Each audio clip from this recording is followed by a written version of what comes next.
Hello दोस्तों, I am Sumit Chaudhary and you are watching my YouTube channel English mind with Sumit. दोस्तों, आपका स्वागत है हमारी वोकैब सीरीज क्लास 1 में। दोस्तों, इसमें हम आपको नए वर्ड्स बनाना सिखाएंगे और हम सिखाएंगे कि कैसे वर्ड्स मीनिंग को लंबे समय तक याद रखा जा सकता है। So let's start our class. देखिए दोस्तों, सबसे पहले हम समझते हैं वर्ड फॉर्मेशन। क्या समझते हैं दोस्तों? Word formation. वर्ड फॉर्मेशन होता क्या है? देखिए, वर्ड फॉर्मेशन का क्या मतलब होता है? किसी मूल शब्द यानी कि रूट वर्ड से नए शब्दों का निर्माण करना ही वर्ड फॉर्मेशन कहलाता है। अब रूट वर्ड क्या होता है दोस्तों?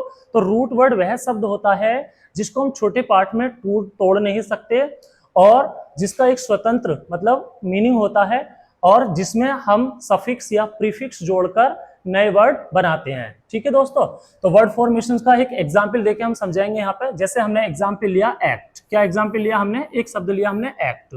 ठीक है, अब ये एक्ट क्या है? एक रूट वर्ड है। क्या है एक्ट? एक रूट वर्ड है। अब इससे देखिए हम कैसे नए शब्द बनाना सीखते हैं। तो देखो दोस्तों, मैंने यहाँ पे क्या लिया? सबसे पहले मैंने लिया एक्ट। ठीक है, एक्ट में मैंने ION जोड़ा तो ये बना हमारा ION जोड़कर एक्शन। एक्शन का मतलब होता है कार्यवाही। कार्यवाही मतलब एक नाउन बन गया। तो हमने एक्ट में ION जोड़ा तो ये एक्शन यानी कि कार्यवाही बन गया। ठीक है, फिर हमने एक्ट लिया। एक्ट में हमने IVE जोड़ा तो ये हो गया एक्टिव। एक्टिव का मतलब होता है दोस्तों सक्रिय। ठीक है, तो ये हमारा एक एडजेक्टिव बन गया। अब फिर हमने एक्ट लिया। एक्ट में हमने IVELY जोड़ा तो ये दोस्तों हमारा वर्ड बना एक्टिवली। एक्टिवली का मतलब होता है सक्रिय रूप से। ये हमारा एक एडवर्ब बना। ठीक है, फिर हम समझते हैं हमने अगला फिर लिया एक्ट। एक्ट में हमने IBITY जोड़ा तो ये वर्ड बना हमारा एक्टिविटी। एक्टिविटी का मतलब होता है दोस्तों गतिविधि। गतिविधि मतलब ये एक नाउन बना। फिर नेक्स्ट हमने फिर से एक्ट लिया। ठीक है, एक्ट लिया। एक्ट में हमने OR जोड़ा तो ये हमारा बना एक्टर। एक्टर का मतलब होता है अभिनेता। ये फिर हमारा एक नाउन बना। फिर हमने देखिए एक्ट लिया और एक्ट में हमने IBATE जोड़ा तो ये बना दोस्तों हमारा एक्टिवेट। एक्टिवेट का मतलब होता है सक्रिय करना यानी कि चालू करना। तो ये हमारा एक वर्ब बना। तो दोस्तों देखो, हमने सीखा कि हमने एक रूट वर्ड लिया एक्ट। एक्ट में हमने अलग अलग प्रकार के यहाँ पे हमने कुछ सफिक्स को जोड़ा। ठीक है, और नए हमने वर्ड्स बनाए। ठीक है, देखिए एक वर्ड से कितने सारे वर्ड हमने बनाए। तो हम इसी प्रकार से नए वर्ड बनाना रूट वर्ड से सीखेंगे। जो अगर इस टाइप से अगर आप लोग वर्ड्स को याद करते हो ना तो आप भूलोगे नहीं। आपको फिर लंबे समय तक वो वर्ड्स क्या है याद रहेंगे। अब हम बात करते हैं दोस्तों, यहाँ पे आपको थोड़ा समझना है टाइप्स ऑफ वर्ड। वर्ड के प्रकार। ठीक है, क्योंकि हम वर्ड्स मीनिंग ही तो सीख रहे हैं तो हमें सबसे पहले समझना होगा वर्ड्स के प्रकार। तो कितने प्रकार के होते हैं वर्ड्स? ठीक है, द टाइप ऑफ वर्ड्स। तो वर्ड्स टोटल होते हैं हमारे 8 प्रकार के। कितने प्रकार के होते हैं दोस्तों? 8 प्रकार के वर्ड होते हैं। कौन कौन से होते हैं? नाउन वर्ड होते हैं ये भी हमारे। ठीक है, वर्ड्स होते हैं। और वर्ब। वर्ब भी क्या होते हैं हमारे? ये भी वर्ब होते हैं। और एडजेक्टिव्स ये भी वर्ब्स होते हैं, हमारे वर्ड्स होते हैं हमारे। और एडवर्ब ये भी हमारे वर्ड होते हैं। अब इधर देखेंगे हम प्रोनाउन, प्रीपोजिशन, कंजक्शन और इंटरजेक्शन। अब दोस्तों समझते हैं। देखिए ये जो 4 प्रकार के वर्ड्स है ना, इनके ही वर्ड फॉर्मेशन होता है। मतलब कहने का मतलब यह है कि इन ही 4 वर्ड्स में हम सफिक्स या प्रीफिक्स को जोड़कर नए शब्द बना सकते हैं। लेकिन ये जो 4 प्रकार के हमारे वर्ड्स हैं ना, इनमें हम सफिक्स या प्रीफिक्स जोड़कर नहीं बनाते हैं क्योंकि ऑलरेडी पहले से ही फिक्स होते हैं। ठीक है दोस्तों, तो हमने समझा वर्ड फॉर्मेशन। अगर आप वर्ड फॉर्मेशन के थ्रू वर्ड्स को याद करोगे ना तो it will be so easy to learn these meanings. Okay, तो आगे बढ़ते हैं। अब हम समझते हैं वर्ड फॉर्मेशन। वर्ड फॉर्मेशन हम करते कैसे हैं? वर्ड फॉर्मेशन के कितने सिद्धांत होते हैं, कितनी विधियां होती हैं? तो देखिए दोस्तों, वर्ड्स फॉर्मेशन करने के 3 सिद्धांत होते हैं, 3 विधियां होती हैं। ठीक है, पहली विधि होती है हमारी अफिक्सेशन। क्या होती है दोस्तों? अफिक्सेशन। अफिक्सेशन क्या है? इसमें कैसे हम नए वर्ड्स बनाते हैं तो सीखते हैं। देखिए इसमें क्या करते हैं हम, जो रूट वर्ड होता है ना, क्या होता है? Root word.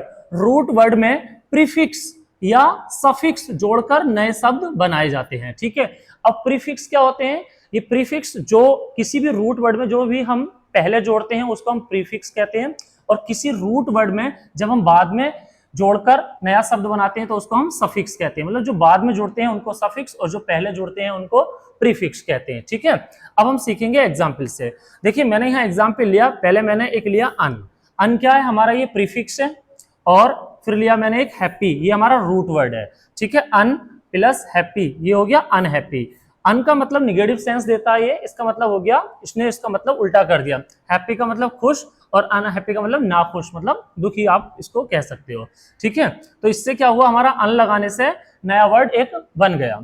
अब हमने लिया यहाँ पे फियर, फियर के बाद में मैंने जोड़ा इसमें लेस, ये मैंने एक जोड़ा इसमें सफिक्स, ठीक है। जब सफिक्स मैंने इसमें जोड़ा तो ये दोनों को मिलाकर बना फियर लेस, ठीक है दोस्तों। फियर का मतलब होता है डर, और लेस लग गया तो इसका मतलब इसने क्या कर दिया, उल्टा कर दिया, इसका हो गया निडर। क्या मतलब हो गया इसका, निडर, ठीक है दोस्तों। अब अगला हम समझते हैं कन्वर्जन। दूसरी विधि क्या होती है वर्ड फॉर्मेशन की, कन्वर्जन। अब कन्वर्जन क्या होता है, देखिए इसमें एक शब्द को अलग अलग रूपों में यूज किया जाता है। देखिए इसमें हम जो शब्द होता है ना हमारा, उसमें ना तो हम प्रीफिक्स या सफिक्स जोड़कर नया वर्ड नहीं बनाते, बल्कि जो वर्ड होता है ना उसको ही हम अलग अलग प्रकार से यूज करते हैं। अब एग्जाम्पल से समझते हैं। देखिए मैंने एक एग्जाम्पल दिया, वेयर इज माई लॉक, ठीक है, मेरा ताला कहाँ है। तो यहाँ पे जो लॉक है ना वो एक एज अ नाउन यूज हुआ है, ठीक है। फिर हमने जोड़ा दोस्तों, फिर अगला एग्जाम्पल दिया हमने, आई लॉक्ड माई रूम, मैंने अपना कमरा लॉक कर दिया, मतलब बंद कर दिया, ताला लगा दिया, ठीक है। तो यहाँ पे जो लॉक है ना ये हमारा वर्ब की तरह यूज हुआ। तो देखिए शब्द एक ही था, लेकिन यहाँ पे इसको हमने नाउन की तरह यूज किया और यहाँ पे हमने इसको वर्ब की तरह यूज किया, ठीक है। तो हमारा ये क्या हो गया, ये वाली जो विधि होती है हमारी क्या कहलाती है, कन्वर्जन। अब और एग्जाम्पल समझते हैं। देखिए जो वाटर होता है, वाटर मीन्स पानी होता है, ठीक है, एक नाउन, और वाटर मीन्स पानी देना भी होता है, ठीक है, जो हम वर्ब की तरह इसको हम यूज कर सकते हैं। अब हमने देखिए आगे समझा मिल्क, क्या समझा, मिल्क। मिल्क मीन्स क्या होता है दोस्तों, दूध भी होता है, ठीक है, जो एक नाउन है, ठीक है, और मिल्क मतलब दूध निकालना भी होता है, ठीक है, दूध निकालना, गाय या भैंस का जिसका भी है, मतलब दूध निकालने को भी कहते हैं हम मिल्क। ये हमारा वर्ब भी है और एक नाउन भी है। तो इस प्रकार की विधि को हम बोलते हैं दोस्तों कन्वर्जन, ठीक है। अब हम आगे बढ़ते हैं। जो हमारी लास्ट और थर्ड विधि होती है वर्ड फॉर्मेशन की, वो होती है दोस्तों कंपाउंडिंग। कौन सी विधि होती है, कंपाउंडिंग। अब कंपाउंडिंग क्या है, कंपाउंड मतलब किसी शब्द में दूसरा शब्द मिलाकर नए शब्द को बनाना। देखिए इसमें क्या करते हैं हम, इसमें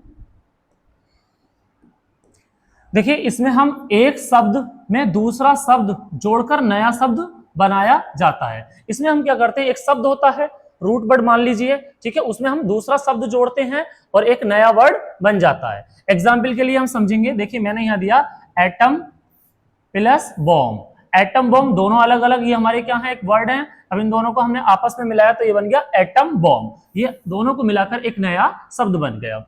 ऐसे देखिए स्विमिंग और ये मिलाया मैंने इसमें पुल, ठीक है, स्विमिंग पुल, दोनों को मिला के क्या बना, स्विमिंग पुल। तो दोस्तों हमने समझा जो हमारी वर्ड फॉर्मेशन क्या होता है, ये हमने समझा कि किसी शब्द में, ठीक है, किसी रूट वर्ड में नए रूट वर्ड से अलग अलग प्रकार के शब्दों का निर्माण करना हमारा क्या कहलाता है, वर्ड फॉर्मेशन कहलाता है, ठीक है। अब वर्ड फॉर्मेशन की तीन विधियां होती हैं।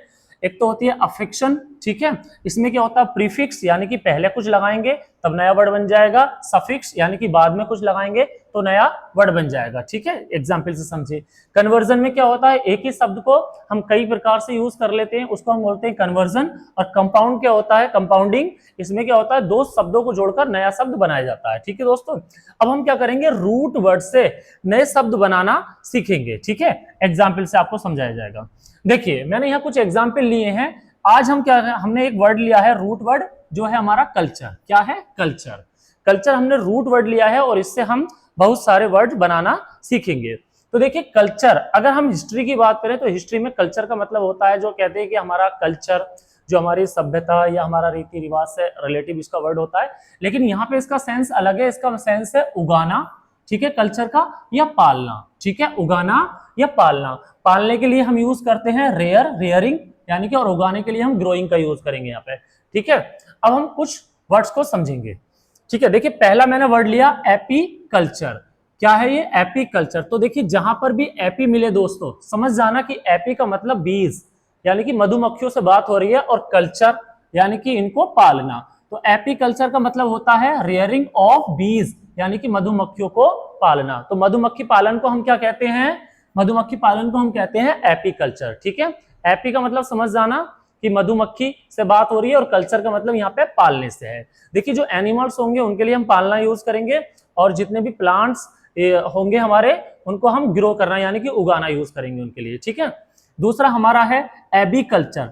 अब एबीकल्चर क्या होता है दोस्तों, जहां पे भी आप एबी देखो ना तो आप समझ जाना वर्ड से बात हो रही है। किससे बात हो रही है? बर्ड से यानी कि पक्षियों से।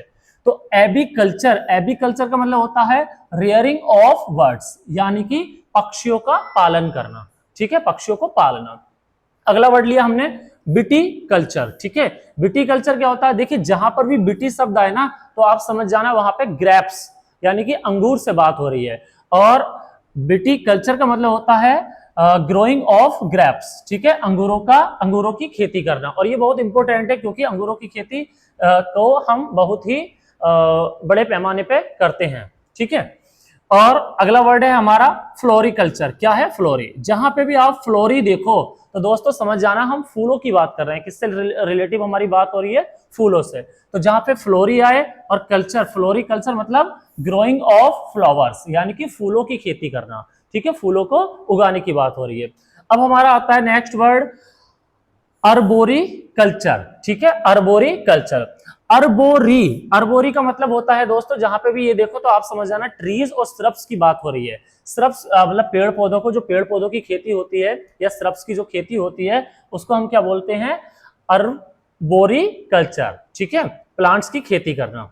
जब जब इसमें क्या होता है, प्लांट्स वगैरह उगाते हैं और अच्छा मुनाफे पे उनको बेच देते हैं, तो इस प्रकार की जो प्लांट की खेती की जाती है उसको हम बोलते हैं अर्बोरिकल्चर, ठीक है दोस्तों। नेक्स्ट हम बढ़ते हैं पिसीकल्चर। पिसीकल्चर, जहां पे भी आप पिसी देखो वहां समझ जाना आप कि फिश की बात हो रही है। किसकी बात हो रही है दोस्तों? फिश की बात हो रही है। तो पिसीकल्चर यानी कि रियरिंग ऑफ फिश यानी कि मछलियों का पालन करना, मछलियों को पालना, ठीक है। फिर आता है दोस्तों सेरीकल्चर। सेरीकल्चर देखिए जहां पर भी सेरी शब्द आए ना वहां आप समझ जाना कि सिल्क वॉर्म, रेशम कीट यानी कि रेशम के कीड़े की बात हो रही है। तो रेशम कीट का जो पालन करते हैं उसको हम बोलते हैं सेरीकल्चर, ठीक है। लास्ट फिर आता है हमारा नेक्स्ट वर्ड है हॉर्टिकल्चर। देखिए जहां पे भी हॉर्टी आ रही है वहां आप समझना कि फ्रूट्स और वेजिटेबल, फ्रूट और वेजिटेबल का मतलब यहाँ पे पालन किया जाता है। हॉर्टिकल्चर एक जैसे जहां पे भी ठंडा इलाका होता है वहां पे हॉट किया जाता है एनवायरमेंट को, जो पॉली हाउस बनाकर, ठीक है, जिसमें हम क्या करते हैं? फ्रूट्स या वेजिटेबल उगाते हैं। तो आप इसको ध्यान रख सकते हो रिलेट करके, हॉर्टिकल्चर मतलब ग्रोइंग ऑफ फ्रूट्स या वेजिटेबल को उगाना। अब आता है हमारा एरोकल्चर। एरोकल्चर का मतलब होता है दोस्तों रियरिंग ऑफ टॉर्टॉइज। टॉर्टॉइज मतलब कछुओं का पालन करना, ठीक है। अब हम आगे समझेंगे नेक्स्ट हम समझेंगे दोस्तों मोरिकल्चर, ठीक है। मोरिकल्चर, जहां पे मोरी वर्ड का है ना, मोरी का मतलब होता है मलबरी ट्री की बात कर रहे हैं, मलबरी सहतूत का पेड़, ठीक है, जिस पर रेशम कीट के लिए इसका बहुत ज्यादा यूज किया जाता है। रेशम कीट जो होते हैं इन्हीं पर उनका पालन किया जाता है, ठीक है। तो ये हो गया हमारा ग्रोइंग ऑफ मलबरी ट्रीज यानी कि सहतूत के पेड़ की खेती, जो हम किसके लिए? रेशम के लिए करते हैं, रेशम कीट को पालने के लिए करते हैं। फिर आया हमारा मैरीकल्चर। देखिए दोस्तों मैरी यानी कि मैरी का मतलब मैरीन। अब मैरीन क्या होता है? समुद्र से रिलेटिव होता है, ठीक है। अब मैरीन कल्चर का मतलब होता है रेयरिंग ऑफ मैरीन एनिमल, मतलब समुद्री जो एनिमल्स होते हैं, जानवर होते हैं, उनको पालने को हम बोलते हैं, ठीक है, मैरीकल्चर। फिर होता है हमारा एक्वा कल्चर। एक्वाकल्चर क्या होता है हमारा दोस्तों? तो एक्यू का मतलब एक्योटिक, एक्योटिक का मतलब होता है जलीय, ठीक है। तो देखिए दोस्तों जब हम जलीय प्लांट्स की या जलीय एनिमल्स की, ठीक है, जो जल में रहने वाले पौधे या जल में रहने वाले जानवरों की खेती करते हैं या उनका पालन करते हैं तो हम उसको बोलते हैं एक्वाकल्चर, ठीक है। अब हम नेक्स्ट देखते हैं बर्मी कल्चर। बर्मी कल्चर क्या होता है दोस्तों? बर्मी यानी कि वर्मी का मतलब है वॉर्म्स। वॉर्म मतलब क्या होते हैं? हमारे कीड़े वो होते हैं, जैसे अर्थवॉर्म आप यहां समझेंगे रेयरिंग ऑफ अर्थवॉर्म यानी कि अर्थवॉर्म की जो खेती होती है। अर्थवॉर्म की खेती हम क्यों करते हैं? जो हमारी लैंड्स होती है, सोयल होती है, उसको फर्टिलाइज करने के लिए, उसको फर्टाइल बनाने के लिए हम किसकी खेती करते हैं? वर्म्स की करते हैं, ठीक है, अर्थवॉर्म की करते हैं, ठीक है। तो आप समझ जाना बर्मी कल्चर का मतलब होता है रेयरिंग ऑफ अर्थवॉर्म यानी कि अर्थवॉर्म की खेती, केंचुओं की खेती हो रही है यहाँ पे, ठीक है।